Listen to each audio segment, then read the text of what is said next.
Hola a todos y bienvenidos a un nuevo video de resistencia de materiales. En esta ocasión seguimos con el ejercicio de la viga doblemente apoyada. Ahora para la segunda parte los datos se mantienen y se nos pide calcular el centro de gravedad de la sección transversal y el momento de inercia con respecto a un eje X horizontal y situado en el centro de gravedad de la sección de la figura que se muestra acá en pantalla. Luego se nos va a pedir que a cierta distancia desde el punto A obtengamos la posición de la fibra neutra y la representación de la distribución de las tensiones normales en esa sección, indicando claramente valores extremos y signos. Entonces, para la solución de este problema, vamos a plantear que esencialmente esta figura es una composición de tres figuras. Vamos a llamarla figura 1, figura 2 y figura 3. Cada una de esas tres figuras tiene un centro de gravedad. Ese centro de gravedad se encuentra a una cierta distancia de un eje X que lo voy a ubicar sobre la base de la figura. Y como es una figura geométrica, voy a hacer también un eje Y que pase por el centro de dicha figura. Entonces, a partir de este eje vamos a ubicar, respecto a dicho eje, dónde se ubican o a qué distancia se ubican cada uno de los centros de gravedad de estas figuras independientes. Podemos asumir que el ancho de cada uno de los rectángulos que están acá y acá, si se supone que todo el ancho completo de la figura vale 160 y entre estas dos vale 120, quiere decir que hay 40 centímetros entre el ancho de este rectángulo y este. Si lo dividimos entre dos, entonces nos quedaría que este debe tener un ancho de 20 al igual que este. Por lo tanto, la distancia que hay entre el borde de una figura y su centro de masa sería 10 centímetros al igual que acá. Ahora, si esto vale 10, esto vale 120 y esto vale 20 más, entonces toda esta valdría 150. Y si esto vale 20 y el largo de este rectángulo es 120, quiere decir que la mitad, o sea, hasta acá, tendríamos 60. Y 60 más 20 pues da 80. Ok, entonces ya tenemos ubicados respecto a X los centros de masa de las figuras 1, 2 y 3. Lo siguiente que tenemos que hacer es una tabla donde indiquemos la figura. Vamos a necesitar el área de cada una de esas figuras, en este caso en milímetros al cuadrado. Vamos a necesitar la posición centroidal, que en este caso es el Y centroidal de cada una de esas figuras. Y vamos a necesitar el producto de área por posición centroidal. Entonces esto va a estar en milímetros y esto va a estar en milímetros a la 3. Para la figura 1, bueno, todos son rectángulos, entonces el área es muy sencilla. Sería la base, que vale 20, por la altura, que serían 200 milímetros, con lo cual esto da un total de 4000 milímetros al cuadrado. La figura 2 tiene una base de 20 milímetros y un alto de 120 milímetros. Entonces tendríamos 2400 milímetros al cuadrado. Y la figura 3 tiene una base de 20 milímetros y una altura de 80 milímetros, dando un área de 1600 milímetros al cuadrado. Las posiciones centroidales de la figura 1 serían 150, de la figura 2 son 80 y de la figura 3, que es la más cercana, serían 10. Y realizando los productos sería 150 por 4000, que sería 600.000, 80 por 2400 o 192.000 y 10 por 1600, 16.000. Luego sumamos las áreas y los productos. Las áreas da un total de 8000 milímetros al cuadrado. Este sería el valor del área total de la figura. Y la suma de el producto de áreas por distancia centroidal da un valor de 808.000 milímetros al cubo. Entonces, la posición centroidal sería simplemente esa sumatoria que acabamos de calcular dividido al área total. Es decir, 808.000 milímetros al cubo entre 8.000 milímetros al cuadrado, dando así un total de 101 milímetros. ¿Eso qué significa? Bueno, que el centroide de esta figura total se encuentra exactamente a 101 milímetros respecto al eje X, o sea, respecto a esta base. Serían 101 milímetros.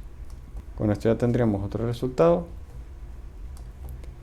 Y ahora tenemos que continuar el problema porque se nos pide también los momentos de inercia, o más bien el momento de inercia de la sección respecto a un eje X que pasa por dicho centroide. Entonces vamos a tener en esta figura el eje X centroidal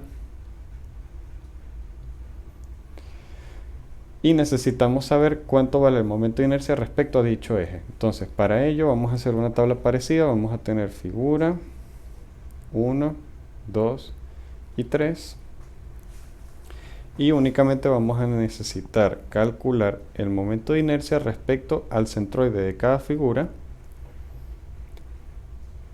el área de cada figura, la distancia al cuadrado entre el eje centroidal y los centroides de cada figura,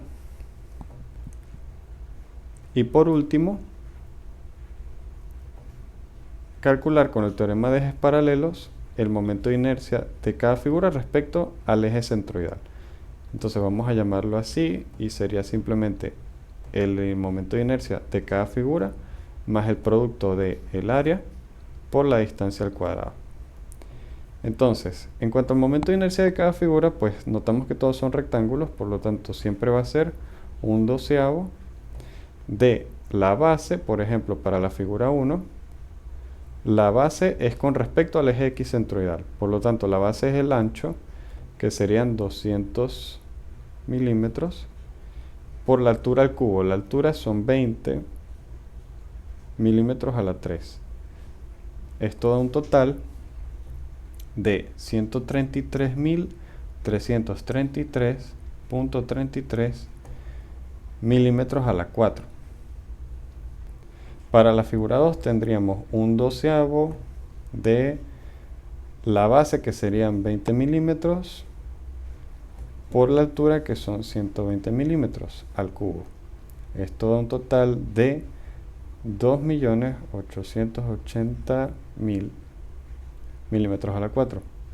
Y la figura 3 sería un doceavo de la base, que son 80 milímetros, por la altura, que son 20 milímetros elevado al cubo.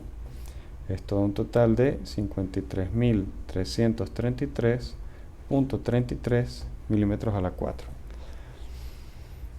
Luego el área de cada figura ya las teníamos, eran simplemente 4.000, 2.400 y 1.600. Recordemos que esto está dado en milímetros a la 2. La distancia al cuadrado va a estar también en milímetros al cuadrado y es sencillamente la distancia que hay entre la línea rosada y los centros de masa de cada figura. Entonces, vamos a revisar. Si, por ejemplo, para la figura 1 tenemos una distancia de 150 desde la base hasta el centroide, mientras que el centroide está a 101 de la base. Por lo tanto, si restamos 150 menos 101 y elevamos eso al cuadrado, ya tendríamos esa distancia. Ahora, para la figura 2, vemos que está a 80 de la base, mientras que el centroide está a 101. Por lo tanto, si a 101 resto 80, me va a quedar este pedacito, que es lo que necesito. Y finalmente la figura 3 está a 10 de la base, por lo tanto a 101 le restamos 10. y realizamos los cálculos. Entonces este primero vale 2401, 441 y 8281. Por último, calculamos esta cuenta, que sería este valor más este por este, y para el caso de la figura 1 obtenemos 9737.333.33. Para la figura 2 obtenemos 3938400. Y para la última figura obtenemos 13.302.933.33. Y sencillamente el momento de inercia de la sección total es igual a la suma de los momentos de inercia de las figuras parciales, que son estas que estamos calculando acá. Por lo tanto, bastaría con realizar esta suma, obteniendo así 26,98 por 10 a la 6 milímetros a la 4. Ahora, si eso nosotros lo multiplicamos por un factor de conversión en el que un metro sean 1000 milímetros y elevamos esto a la 4, obtenemos entonces que el momento de inercia de la sección total tiene que ser de 2.698 por 10 a la menos 5 metros a la 4. Y con eso entonces concluiríamos esta parte del problema. Ok, continuando con la solución del problema, entonces para el apartado D se nos pide calcular a una distancia del apoyo A de 7L sobre 4 el valor de las tensiones máxima y mínima, la distribución, así como también la posición de la fibra neutra. Entonces, para ello escribí por acá las soluciones para las ecuaciones de fuerza cortante y momento flector para cada tramo. Notamos que para este valor de 7 por L sobre 4, siendo L 1 metro, tendríamos simplemente que es a 7 cuartos de metro respecto a A. Esto tiene un valor de 1,75. Y bueno, 1,5 es exactamente en el punto C, por lo tanto 1,75 tendría que ser en este valor. Notamos que estamos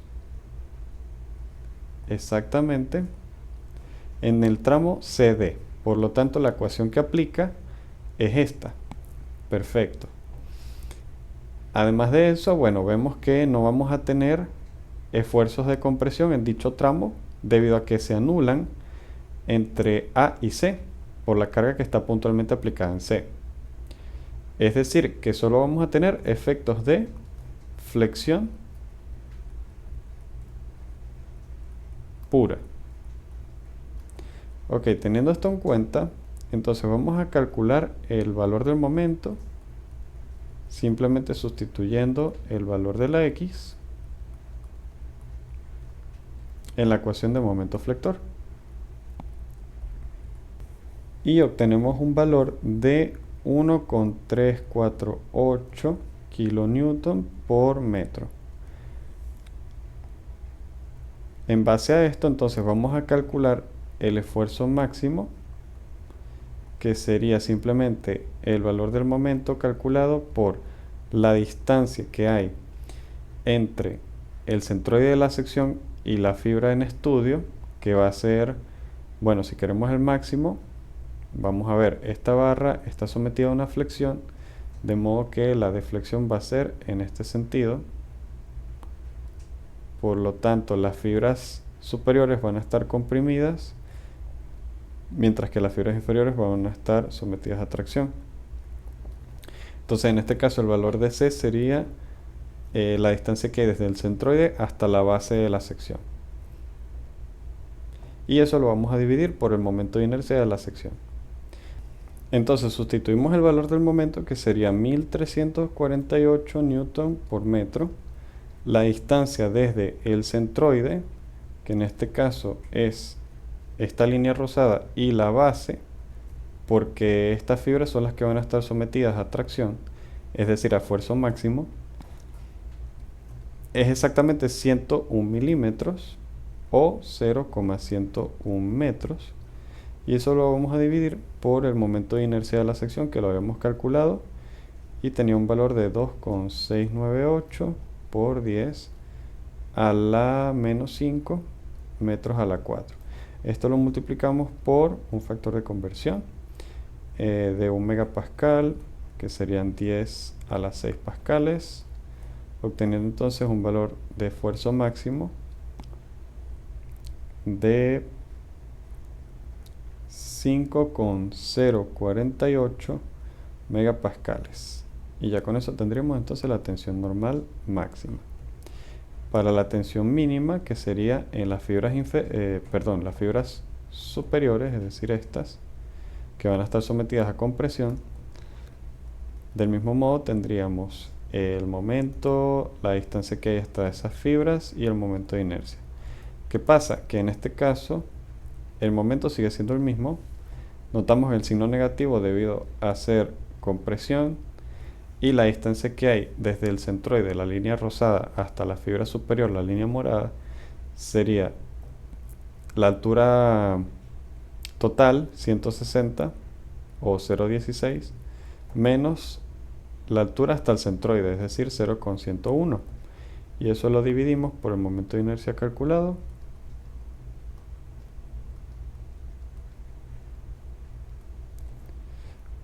Multiplicamos por el factor de conversión,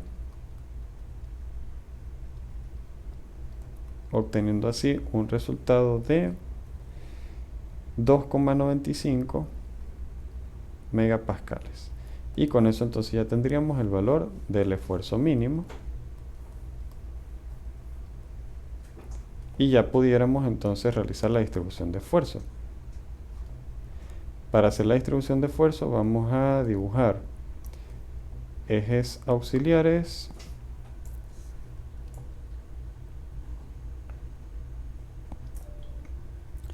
Entonces las fibras inferiores van a estar sometidas a tracción, esfuerzo máximo de 5,048, y las fibras superiores, que están más cerca del centro, y recordemos que esta línea representa la línea centroidal, mientras que el eje vertical va a representar los esfuerzos. Entonces, en este caso, a una distancia un poco más cercana respecto a la línea centroidal, tendríamos este esfuerzo de menos 2,95 compresivo, que sería en este sentido. Y al unir estos dos extremos, obtenemos que la fibra neutra, en este caso, va a coincidir justamente con el centroide de la sección, lo cual es de esperarse porque no hay otra carga que esté siendo aplicada sobre la viga en esta porción estudiada, claro, en esta sección a 1,75. Entonces, debido a esto, pues solo se trata de flexión pura, por lo que la fibra neutra coincide con el centroide de la sección.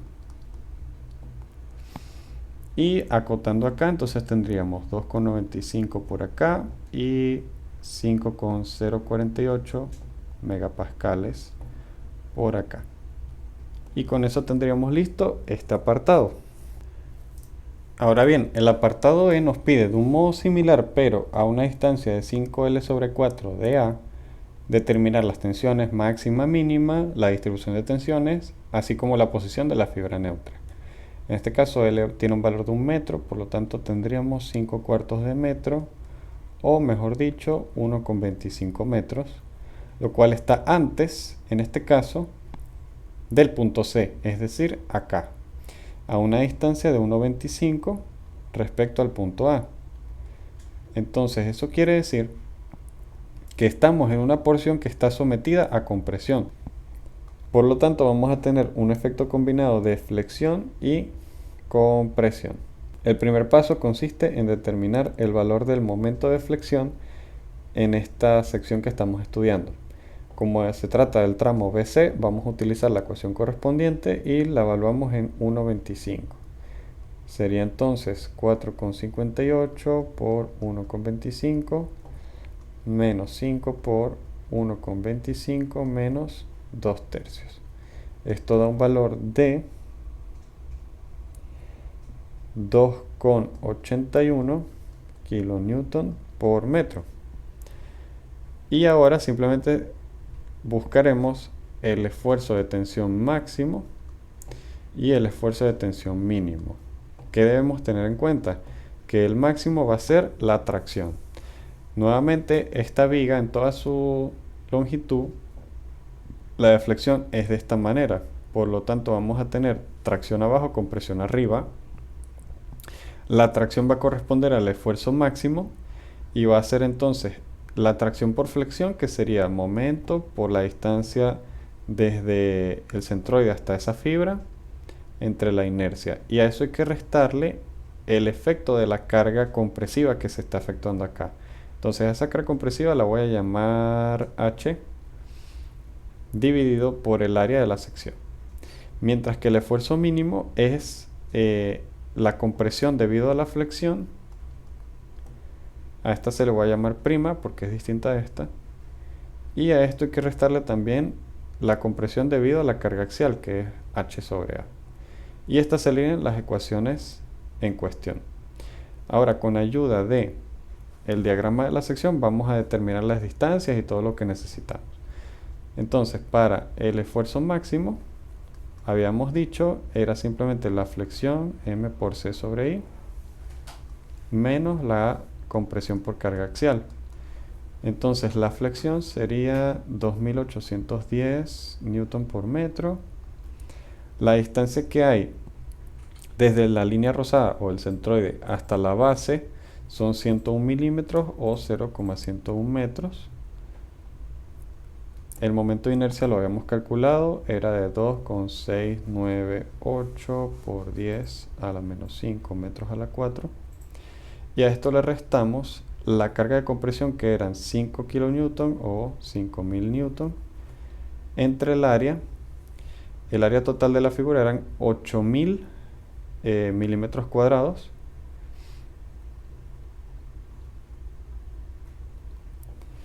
y entonces esta parte ya va a quedar en megapascales de este lado. Entonces a esta habría que multiplicarla por 10 a la menos 6 para que quede en megapascales también todo el resultado.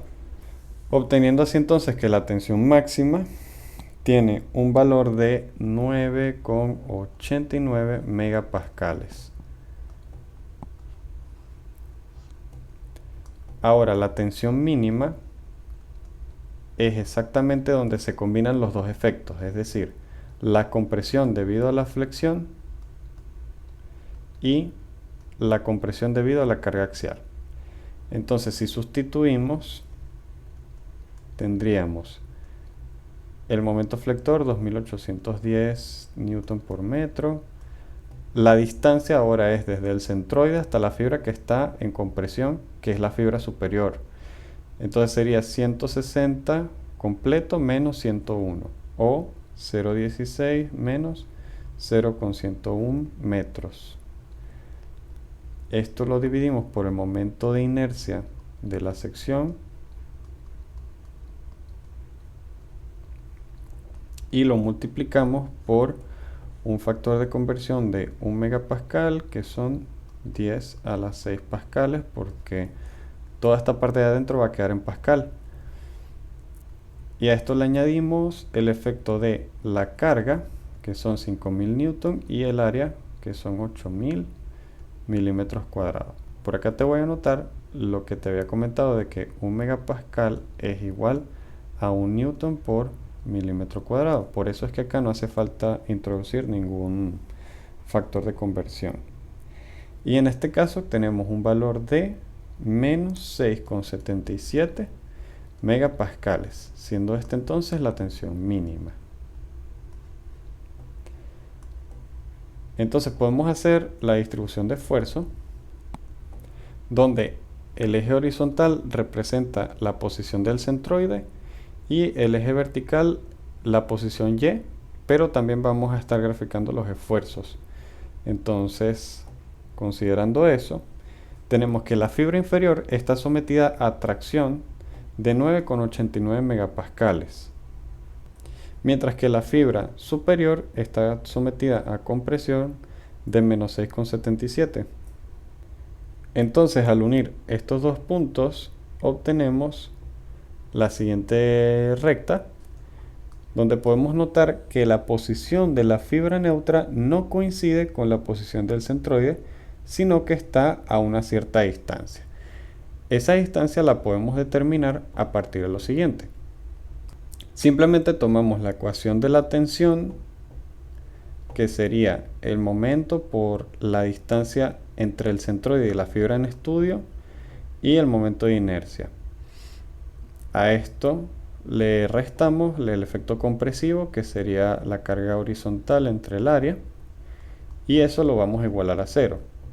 Resolviendo para la posición centroidal, tendríamos H por el momento de inercia entre el momento por el área. Entonces sustituimos los valores. Tenemos que la carga axial vale 5 kN. El momento de inercia de la sección era 2,698 por 10 a la menos 5 metros a la 4.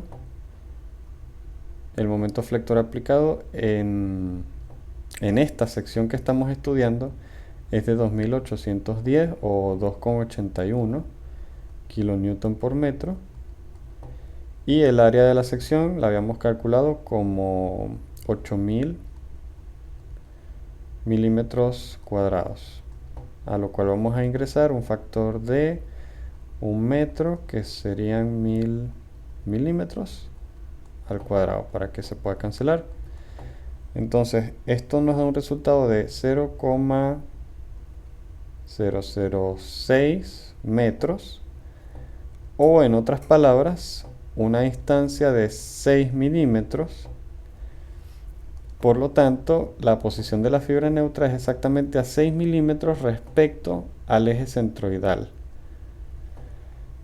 Y con eso entonces ya tendríamos las tensiones máxima, mínima, la distribución de tensiones y la posición de la fibra neutra. Con lo cual ya concluiríamos este apartado, y de ese modo también concluiríamos la solución de este ejercicio.